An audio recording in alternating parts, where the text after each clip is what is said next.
Okay, so in the last class, we have been talking about this Bode plot. So we had a discussion about this negative feedback, and then in this negative feedback, we found that there are two things that has happened when we compare ourselves with respect to the open loop system. Okay, so what has happened to the gain or the magnitude of this closed loop? Yeah, so the magnitude got decreased by a factor of this. Okay, so I think k I would have used, so I'll just use the same thing, k times that of beta. And what has happened to the bandwidth of this system when I put it in a feedback? Yeah, so this has got increased by the same factor, and this is what we have seen in the last class. Okay, so now before I proceed, I just have a simple question. If I have an open loop system, okay, having two poles, how many poles, if I put it in a feedback, how many poles we would end up having it? I have a system which is an open loop system having two poles in it, okay, and I am trying to build a closed loop out of it. Now, how many poles do I have under this closed loop system, and provided that there is no phase that is coming out of this beta? Okay, so I have the circuit and I only have this. Okay, so no phase is being introduced by this particular feedback network. So how many poles do I have in this entire closed loop system, starting with? So I just want to make a conclusion. So what I'm stating here is, this guy has two poles. Okay, now as a whole, how many poles do I have? So the answer would be 2. Okay, the same like even when we discussed about this this negative feedback, we were talking about a single pole. Okay, so we had this A of s as a single pole, and finally when we evaluated this capital A of s, we found that it also led to one single pole. And so based on this, I'm making a general argument stating that, like, how much ever pole that I have for my open loop system, even the closed loop system will also have the same number of poles. Okay, so this is based on the assumption that there is no pole introduced by this feedback network. So, okay, so with that assumption, I could be able to state. Clear? So the answer is there are two poles. Okay, so now I want to discuss about the stability. Now, in order to talk about the stability, what type of system do I generally have to look in to say something about stability analysis? Can I use an open loop system to talk about stability? There is no requirement of it, right? Okay, so in general, for what type of system then I need to look for stability analysis? Again, the other answer that I would end up having is just the closed loop system. Okay, only for a closed loop system, I want to apply the stability analysis to study about the stability of the system. Now, again, we know that there are two types of closed loop systems. One is positive feedback, the other one is a negative feedback.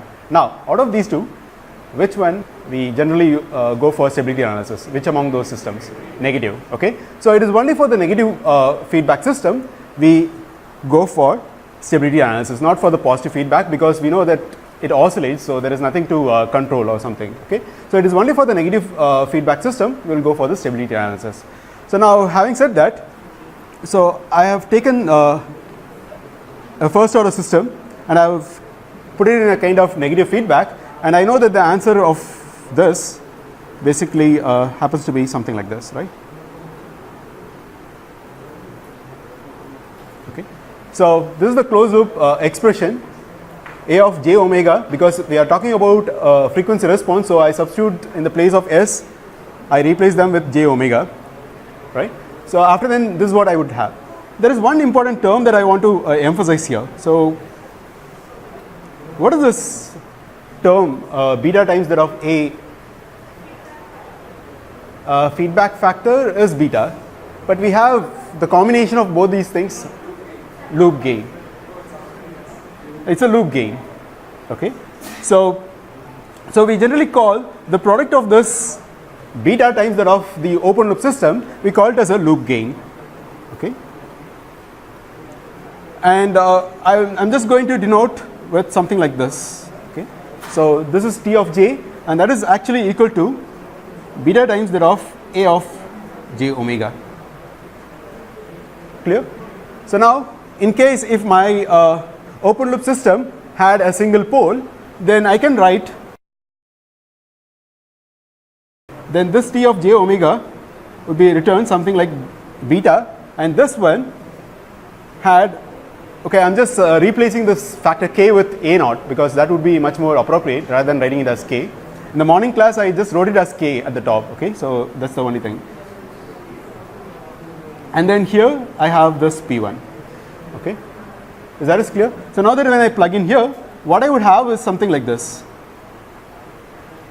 In the place of S, I have replaced with j omega, and then I have written down something like this. And again, I can just visually see that the product of this beta times that of a naught is again a DC quantity. So I can just label them with T naught divided by.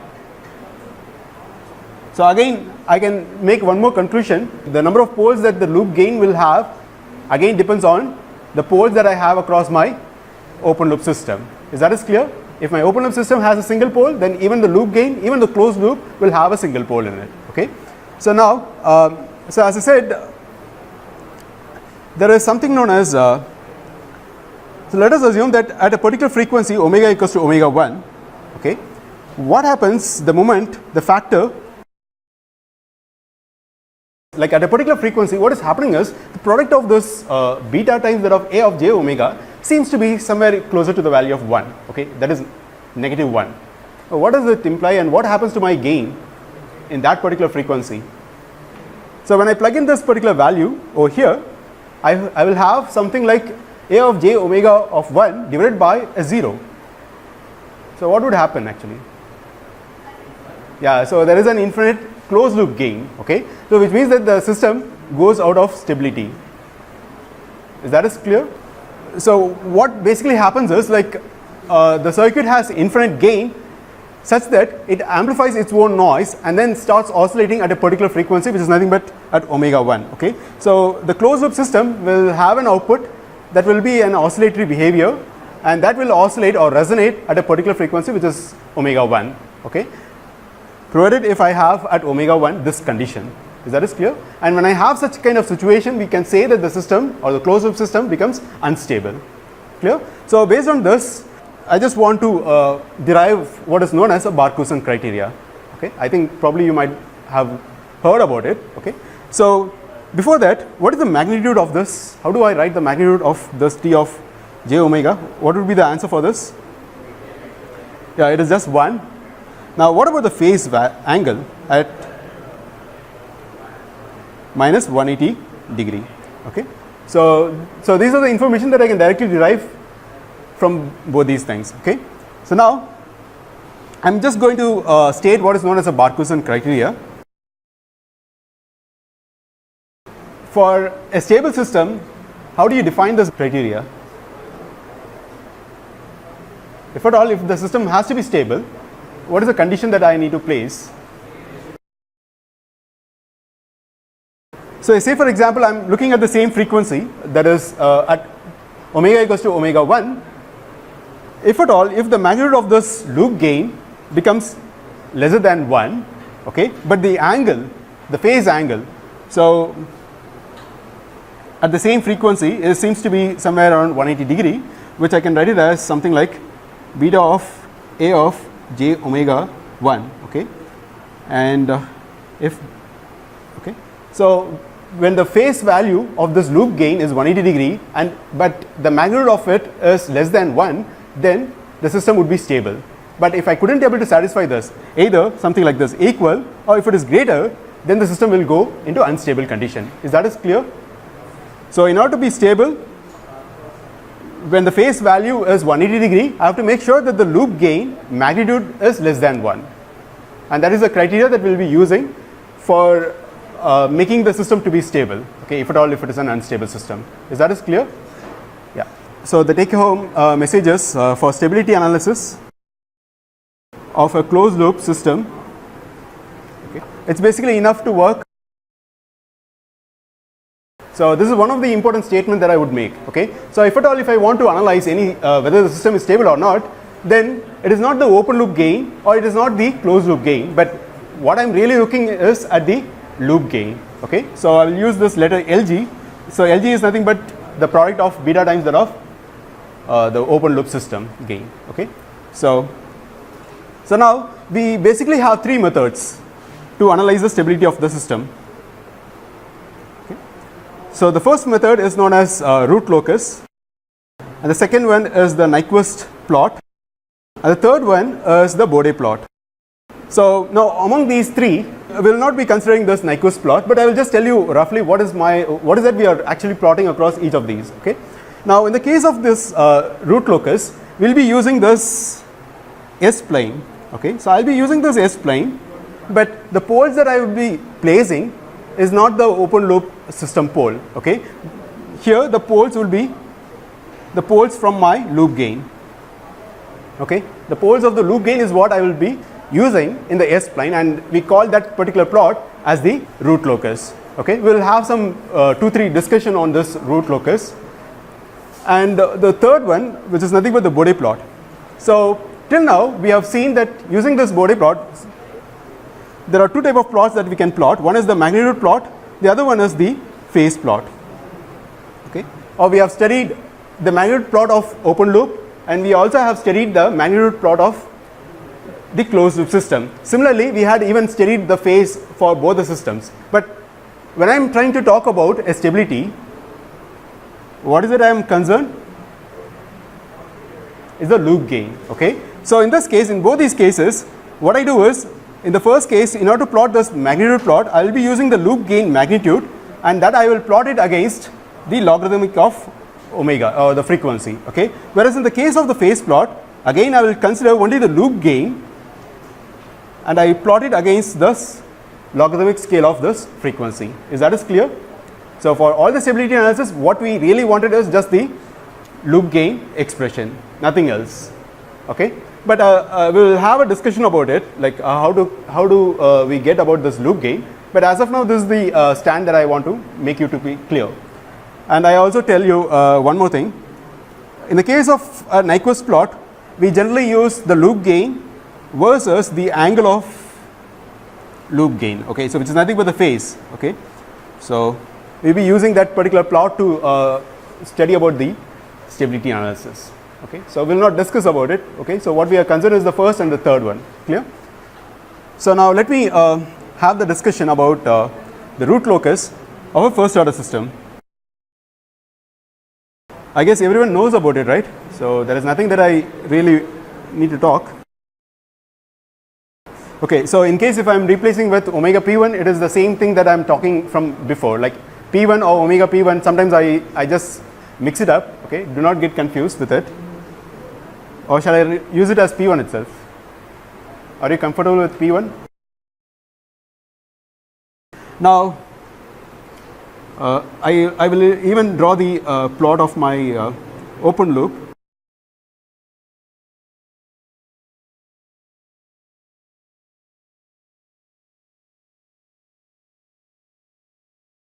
So now, how would we draw the root locus for this kind of system? I have already drawn the graph for the Bode plot, okay, where I am just plotting only the magnitude of it. Okay, just to make sure that what you have learned is what I am trying to replicate it here. Okay. As I said, root locus is nothing but I need to rely on this S plane, right? Now, when I don't have any feedback, where exactly the pole would lie for the system that I have assumed here? It would be at P1, right? So I'll just mark it here. This is the pole location when there is no feedback. Okay.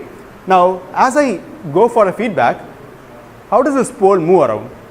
Because that is what we try to learn, right? Yeah. So the pole will move towards the origin or towards the other end, like towards the negative side, the most negative side, right? So what happens is this particular pole, based on the value of beta that you have, it will be pushed towards your left hand side, okay, the most left hand side, okay, and it will be somewhere sitting here. Okay. Now, what is this location? How do you identify the location of it? P1 into, yeah, or I'll just write it in short as something like T0. Okay. So this is the root locus for this. Now, when I have a system which is having a first order pole, does the system goes out of stability? Any first order system, can it go out of stability? Why did you say that? The answer is correct, but I just want to make sure why you have told. Yeah. So one of the major factor here is all of my pole, if it is all lying towards my left hand side, then it is pretty sure that my system would be always stable. Okay. When does the system go out of stability? Whenever it moves into my right hand side. Now we'll just make a quick small exercise, but anyhow you have already answered it, but still I thought I will do it.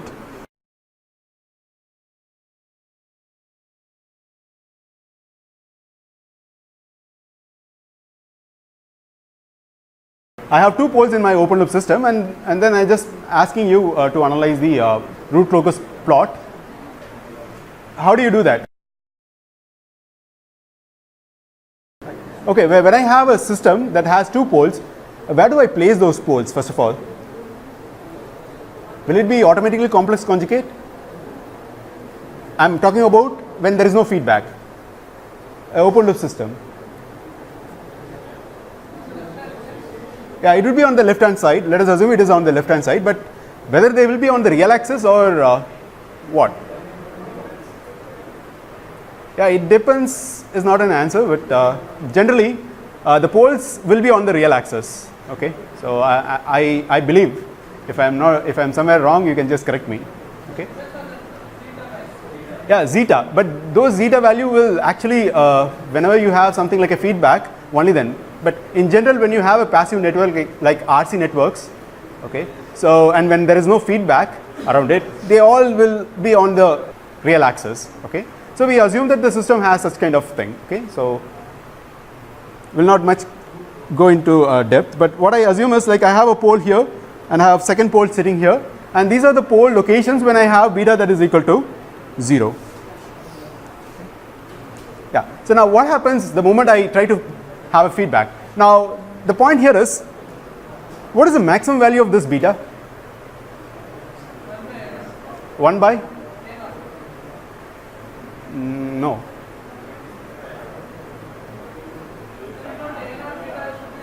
That is loop gain. Okay, I'm not talking about this. I'm talking about what value of beta I can hold. Yeah, that is true, but I'm talking only about beta. No, what value of beta I can hold. You see, when I say that the beta equal to 0, what I'm really telling here is that there is no feedback. Okay, now what happens the moment I start increasing the value of beta? There is some sort of feedback. Okay, what is a beta first of all?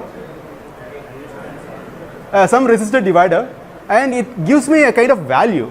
Say for example, I'm trying to tap my output and I'm trying to feed a part of my output signal to the input. Am I right? So what could be the maximum feedback that I can give for it? Because obviously it is a resistive network. It's a kind of resistive network is what I'm assuming, and it doesn't provide me any kind of phase shift. Resistive networks. Okay. So say for example, I have a network, and you see I have this R1 and R2. If I'm tapping here, this value, say for example 1 volt, and here when I tap, I will be getting a value something in terms of decimals, right, like 0.5 or something like that, right? So I always feed back a kind of factored value of my output to the input. Clear? So what is the maximum value that I can put it back? 1, okay, which is nothing but voltage follower, right? Yeah. So there is a maximum feedback factor that I can have. Okay, beta equals to 1. So the value of beta always ranges from a value of 0, where 0 means there is no feedback, where value of 1 means a voltage follower. Is that clear? Yeah. So now let us try to slowly vary the value of beta. Now what happens to these poles? In the previous case, you said that the poles will be moving towards the left, right? So now what happens for this case? Okay, say for example, I have some numbers like 0.01 or something. How do they move for this particular value of beta? Okay, which one would move towards the left and which one would move towards? Will this guy go like this and this guy go like this? Huh? Okay, so P1 goes towards the left, and what happens to my P2? That also goes towards the left. I guess you said in the morning, like, you know the root locus. Okay, so what happens is, like, the P1 and P2, they actually try to meet each other. Okay, for a particular value of beta, the poles will move and then they intersect at a particular point. Okay, so let us assume that the value at which it intersects is beta 1. Okay, let us evaluate that later, but it's for a particular value of beta. Now what happens if I further increase the value of beta? Say for example, this is, say for example, it is around 0.4. Now I still have 0.6 ending, right? So right now I'm moving this value of beta to 0.5. After then, what happens to these poles? How do they move? Yeah, they cross each other and they travel like that? The system can never do that. Yeah. So one of the pole will go up, the other pole will go down. Okay, so the poles will become complex conjugate. So it is in this particular case where it turns out to be a complex conjugate. But what if I have beta equals to 0.9 or something? How do they move further? Will they travel this way or this way? So this is 1, 2 and 3. So which among these 3 paths these poles would take? Towards J. Okay, one of the answer is 1. The other answer is 3. Okay. What about the angle of departure for a 2-pole system? Angle of departure and all you would have learned when you studied about this root locus, right? So I have only 2 poles in it, and what I'm really plotting is the loop gain. Okay, how do they move? Yeah. So now these poles will generally take the path number 3. Okay. Okay, so generally these poles will move, and then one of the pole will go towards the negative side, the other pole will move towards the positive side. Okay, yeah. So now when I have a system that has only 2 poles, is the system can become anywhere unstable? Can the system can go unstable for any value of beta that I am putting? Yeah, no, because none of the poles are entering into my right hand side, right? So all the poles are staying actually in my left hand side. Okay, I guess you might be knowing, like, as I keep increasing, these poles will go towards the 0, which is somewhere at the infinity. You would have learned it. Okay, so that's all fine. So now for a system that has a single pole or a 2 pole, the system will be always stable. Okay, that is a conclusion that I can derive from both these examples. Okay, but what about a system that has 3 poles in it?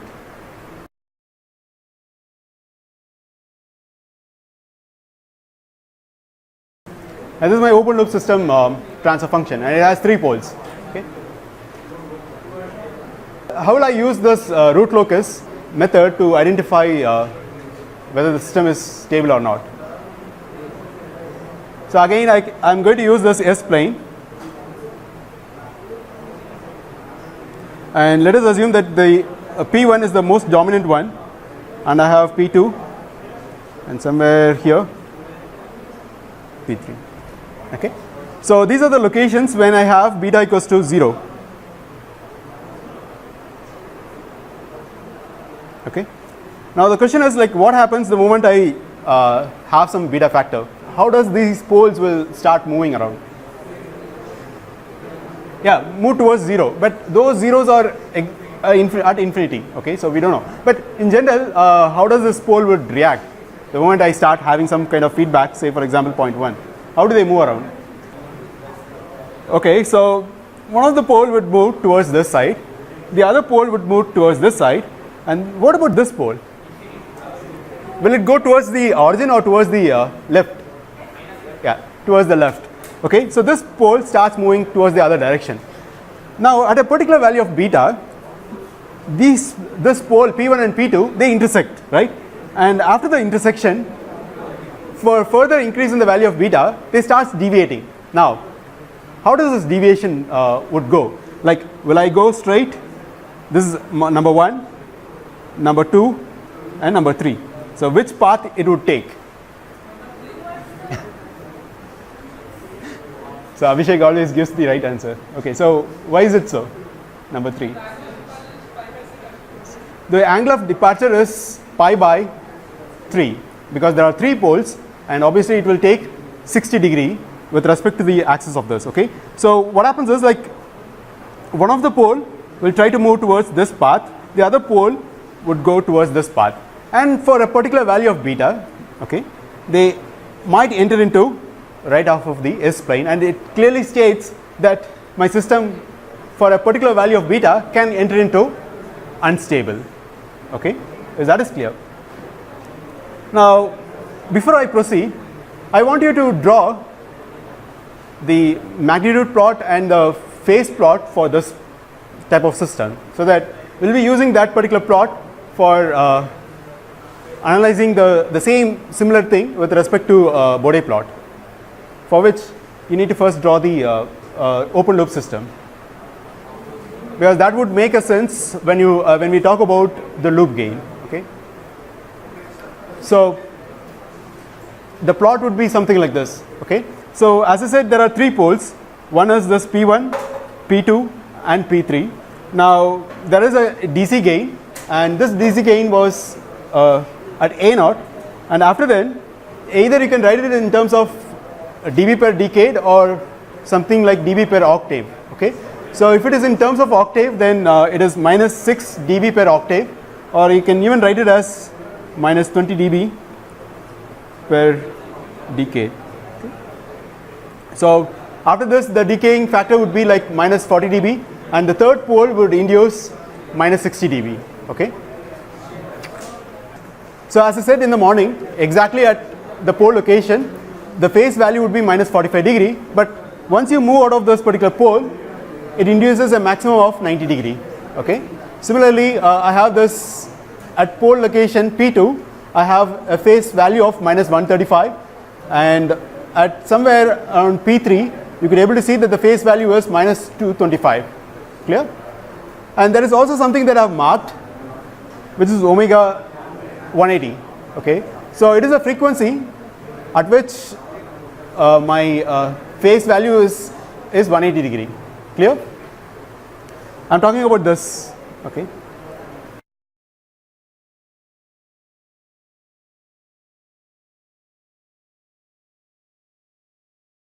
Yeah. So now, in the DC conditions, if this loop gain value is much larger than the value of 1, we can do an approximation, right? So what is the approximation that I can do for this A0? 1 by beta. Okay. So now I have this A0, which is nothing but 1 by beta factor, and now let us assume that the value of beta is somewhere closer to 0.1. So I'm just using some value. Okay. Now for this 0.1, I'm just trying to map over here. So this is my 20 log of A0 magnitude. Okay. Now this is a case where I am assuming that the factor of beta is somewhere around 0.1. Okay. Now what happens if the beta factor goes to 1? Where do I plot this particular line? This is the case where I am assuming that the value of beta is equal to 0.1. Okay. Now I can increase the value of beta all the way to 1, right? So I'm just assuming what happens if I have beta that is equal to 1. If that is the case, where exactly in this y-axis I will be plotting my A0 value for which beta equals to 1. Yes? So what I am plotting here is in terms of dB, right? Yeah. So what happens 20 log of 1 by beta, where beta equals to 1? Yeah? Yeah, it would be 0, right? So for a beta that is equal to 1, the baseline would be this. Okay. So it is at 0 dB, I will be trying to draw this particular line. We'll just come back to this, but as of now, we'll just talk with respect to beta that is equal to 0.1. Okay. So when it is 0.1, how will I draw this remaining graph? What did we did before? for beta that is equal to 0.1, I have a DC gain of a closed loop system, and that DC gain is somewhere here. Okay. Now I'm just trying to plot this DC gain, and once I hit this particular spot, what do I do after this? How will I draw the remaining part of my graph? What did we did before? And nobody asked question. I also went with the same flow. Yeah. Yeah. So it actually follows the open loop system path. Okay. So from here on, it just goes and follows this entire segment of it. Clear? Yeah. So now that I just want for stability analysis to plot the loop gain. Okay. I don't want anything like open loop, or I don't want anything like a closed loop, but what we wanted is a loop gain. So what is the loop gain magnitude plot? What is this T of j omega? First of all, beta times that of A of j omega. Now when I am at DC talking about T naught, what is it we are exactly talking about it? Which is nothing but the DC gain of my loop gain. Okay. What is T naught? It is beta times that of A naught, right? So when I want to plot it in terms of dB, what I am supposed to do is I need to take 20 log of T naught. Okay. So I do the same on towards the right hand side. So I would have something like 20 log of A naught times that of beta. Okay. Now how will I plot this particular graph on this magnitude plot? Is it add both? Okay, so let me further redefine this particular quantity. So this becomes, because I have a logarithm, what I can do is any product term could be written as summation. So I can write it as A naught plus 20 log of beta term. Okay. So now the addition of these two things, 20 log of T naught, I can write it as 20 log of A naught minus 20 log of 1 by beta. Is this expression is valid? I had this 20 log of beta, I wrote it as minus 20 log of 1 by beta. Is those two quantities are same or different? Same, right. What is this quantity basically? What is this quantity? 20 log of A naught is nothing but the DC gain of my closed loop or open loop. It's an open loop. Okay. What about this 20 log of 1 by beta? Not feedback. We have did some approximation, right? What is it? Is the closed loop DC gain, right? So I have a closed loop DC gain magnitude. So the only thing is, if I want to extract the loop gain, what I'm supposed to do is I need to subtract the closed loop magnitude plot from the open loop magnitude plot. So what I'm really stating here is, it is this particular portion that gives me loop gain expression, okay, or the plot of my loop gain. Is that is making sense? Are you clear with it? Okay. So what I do is I again try to draw the same picture over here. So now I just want to plot T of j omega, but this is in terms of dB. Okay. And my poles are located here. One of the pole is at P1, the other pole is at P2, and the third pole is at P3.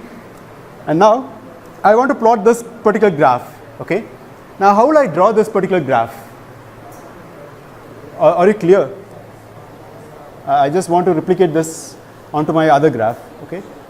So how do I do this? What I'm supposed to do is I just take this information that I have here within this particular shaded line. Okay. So this particular shaded line I just take and then put it here. Okay. So I'll just recheck it once. It is not crossing. Okay. So somewhere you could be able to see that this particular line ends up somewhere here. Okay. So this particular spot appears between this P1 and P2. So I'm just using that particular spot and then I'm trying to replicate it on this particular spot. Okay. So I have, and this is the magnitude plot of my loop gain. Is that is clear? Okay. Now this, so for this case, this line acts as a 0 dB. Okay. As far as the loop gain is concerned, this particular line is the 0 dB line, And after then the magnitude of this is pretty simple, like you have to subtract both these things, or you need to write as something like 20 log of T naught, okay, and that is what this particular height of this particular magnitude plot. Now how do I plot the phase? What happens to the phase? And how do I relate to my Barkhausen criteria here? Now when I state that A of j omega times that of beta, so I am trying to read the angle. So this angle could be read just by reading at the angles of A of j omega plus the angle induced by beta, right? Because these are angles, phase angles, and when I have a product term, you can actually write it as in terms of additions, okay? Now, how much is the phase contributed by this beta? 90 degree? It's a pure residue network is what I was keep telling. Do you remember at the beginning of the class I said, yeah, so there is no contribution from here, okay?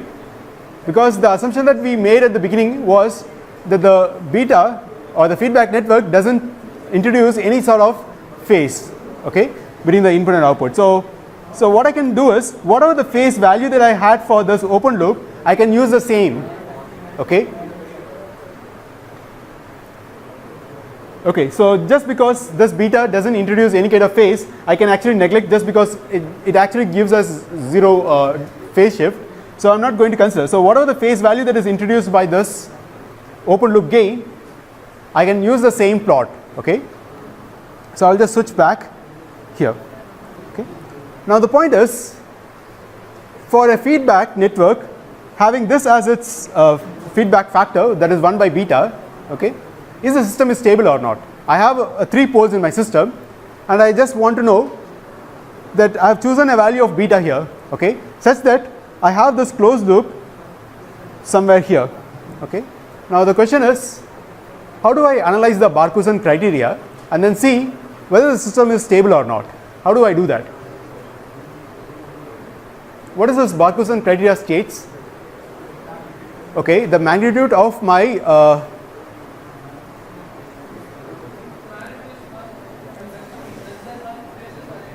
okay, yeah, so the magnitude is supposed to be less than 1 when I have a phase value of the loop gain at 180 degree, okay, and that is the thing. There is also one more way by which we can see it. We just see this is my 0 dB line for my loop gain, okay. So this entire curvature or this entire box is my loop gain, and this is the 0 dB line for me for the loop gain, okay. At 0 dB line I have a gain of 1. At this value of 1, when I see what is my phase value, it is just 90 degree. Now, is the system is stable or not?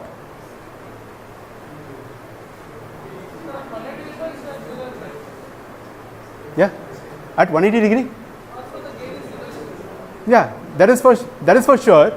I can also talk with respect to the place at which I have the magnitude of my loop gain is 1, and I am looking for the frequency. So when I look for the frequency, I should not have a phase value of minus 180 degree or more, okay, more in the negative direction, okay. So in this case, I have a phase value of this particular loop gain, which is basically minus 90 degree, which is less than my 180 degree, okay. So which means that the loop will never become positive feedback. Is that clear? Does this make sense? Yeah. So this is one way of looking at the circuit. The other way is to see, say for example, I have some frequency omega 2 at which I have the magnitude of my loop gain is equal to 1, okay. At that particular frequency, I have to make sure that the loop gain phase value is, I think I should write it as greater, right?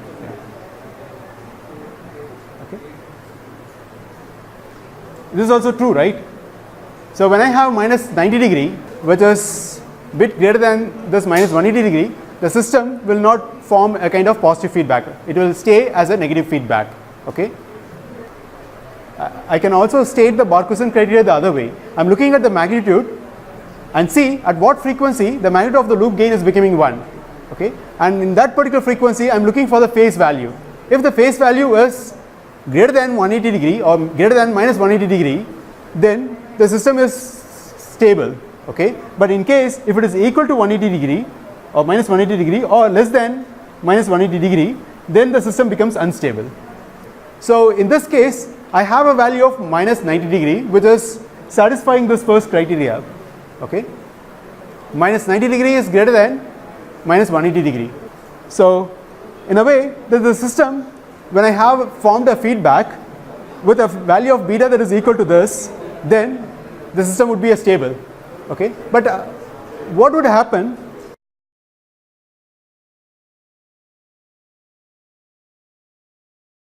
okay, so I have connected a new feedback whose value is beta 2, okay. So now based on this I am trying to draw the closed loop magnitude plot, okay. So this would create a kind of graph something like this, okay. Now how do I extract the loop gain for this particular new value of beta? Yeah, so I have to subtract this open loop from the closed loop, right? So okay, so for this particular value of beta, okay, I have this closed loop and then I have to extract this entire shaded portion as my loop gain, okay. So now how will I see whether the system is stable or not at this particular point, like for a value of beta that is equal to beta 2? Can you tell me if the system is stable? How do I measure it? So I know that this is my 0 dB line for my loop gain, okay, and that is intersecting at a particular axis or at a particular point, and this intersection gives me a value of omega, okay. At that particular omega, when I see here, I have a particular value for a phase, right? What is that value? It is almost closer to minus 180 degree. Now is the system for this particular feedback factor, is it stable or not? Marginally stable. Now if I go for a higher value of beta, okay, so when I say beta 1, beta 2, beta 3, I am all the way shifting the value of my beta from 0 all the way I am getting closer and closer to the value of 1, okay. So now I have this new value of beta, okay, so which I label it as beta 3, and for this I am just trying to draw this closed loop. How do I extract the loop gain from these two plots? This is my open loop, okay, and this is my closed loop. How will I extract? The difference of these two magnitudes would obviously get me the loop gain, right? Yeah. So now we know that for this particular loop gain, this is my 0 dB line, and this 0 dB line is intersecting my original graph at a particular omega, okay. So now at this particular omega, when I go and see what is the phase value, I am getting a value that is much smaller than the value of 180 degree or minus 180 degree, okay. So which is almost like minus 230 or 250, right? So at this particular phase value, my system enters into unstable, okay. Is that all clear? I don't know how many people have remembered those statements. I always tell, like, the worst case condition is having a beta that is equal to 1. Do you remember that when we discussed about some of the concepts? I said the worst condition would be having a value of beta that is equal to 1 and the voltage follower is such kind of configuration, okay. So now that you are being asked to design an op amp, okay, and we know that this op amp has 3 poles in it, 3 or 4 poles, okay, but what is the feed, and you have given this for a commercial purpose, okay, and the guy like me, I can have a beta factor that is equal to 0.1, or even I would even have a feedback factor which is equal to 1, which is nothing but a voltage follower. Under such condition, the feedback, if the gain of my system is, if the open loop gain of the system is having such kind of structure, then what would happen? What happens? I would be thinking like I will get a kind of whatever the input that I am giving, I would feel that the same kind of output would appear, but rather it would be totally different, okay. So we know that a system having 3 poles, obviously it will end up having an unstable condition, but we can actually engineer those particular poles in such a way that whatever the type of feedback that your design has, still we can make sure that the system will be always stays in the stable region. Okay, and regarding that we will talk about it in the next class. Is that clear? For the system that I had written down, this will not work for a feedback factor that is greater than beta 2. Okay, after then the feedback would change into what is known as a positive feedback, and the output will keep oscillating.